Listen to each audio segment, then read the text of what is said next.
بھارت کے اندر حال ہی میں توہین مذہب اور توہین رسالت صلی اللہ علیہ وآلہ وسلم کا واقعہ پیش آیا تو اس پر دنیا بھر سے جہاں بھارت کی شدید ترین مذمت کی گئی اور مجبوراً نپور شرما کو پارٹی عہدے سے برطرف کرنا پڑا، وہیں پر ایک سوال یہ بھی اٹھنے لگا کہ پوری دنیا پہ موجود مسلمانوں کو یکجان اور یک زبان ہو کر کھڑے ہونا ہوگا تاکہ مسلمانوں کا اتحاد دنیا کو نظر آئے اور اس کے نتیجے میں کوئی بھی ملک یا کوئی بھی انفرادی طور پر انسان مسلمانوں کی مقدسات اور آقا کریم صلی اللہ علیہ وآلہ وسلم کی توہین کا خیال بھی اپنے ذہن میں نہ لا سکے۔ اور اس کی ایک بڑی مثال اب یوں سامنے آئی ہے کہ مسلم امہ ایک ہونے جا رہی ہے۔ دو بڑے دشمن تصور کیے جانے والے ملک اب آپس میں مل رہے ہیں۔ سعودی عرب کے شہزادہ محمد بن سلمان نے دورہ ترکی کا اعلان کر دیا۔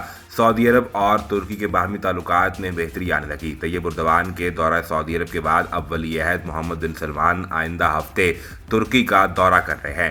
ترک صدر رجب طیب اردوان نے اعلان کیا ہے کہ سعودی ولی عہد محمد بن سلمان اگلے ہفتے انقرہ پہنچیں گے۔ یاد رہے کہ ترکی اور سعودی عرب کو ایک دوسرے کا مخالف تصور کیا جاتا ہے، جبکہ اس اعلان کے بعد یہ واضح طور پر سامنے آیا کہ محمد بن سلمان ترکی کا دورہ کرنے جا رہے ہیں۔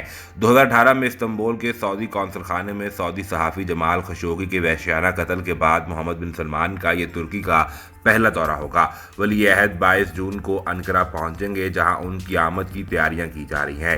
طیب اردوان نے کہا کہ انشاءاللہ ہمیں یہ اندازہ کرنے کا موقع ملے گا کہ ہم ترکی اور سعودی عرب کے تعلقات کو کس بلندی پر لے کر جا سکتے ہیں۔ ترک صدر رجب طیب اردوان پہلے ہی اپریل کے آخر میں سعودی عرب کا دورہ کر چکے ہیں۔ جمال خشوگی کے قتل کے بعد یہ ان کا پہلا دورہ تھا، جہاں انہوں نے مکہ جانے سے پہلے سعودی ولی عہد محمد بن سلمان سے ملاقات بھی کی تھی۔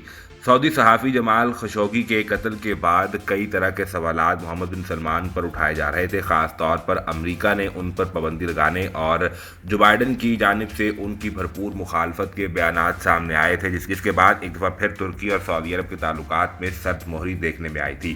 البتہ اب یہ تاثر ابھر کر سامنے آ رہا ہے کہ مسلم امہ ایک ہونے جا رہی ہے اور مسلم امہ کے دو بڑی طاقتیں اور دو بڑے ممالک سعودی عرب اور ترکی آپس میں ملتے ہوئے دکھائی دے رہے ہیں۔ سعودی ولی عہد محمد بن سلمان کے دورہ ترکی پر ترک صدر رجب طیب اردوان کی جانب سے خوشی کا اظہار کیا گیا اور ان کی جانب سے واضح طور پر یہ کہا گیا کہ یہ دورہ سعودی عرب اور ترکی کے تعلقات میں ایک نئی جہت فراہم کرے گا۔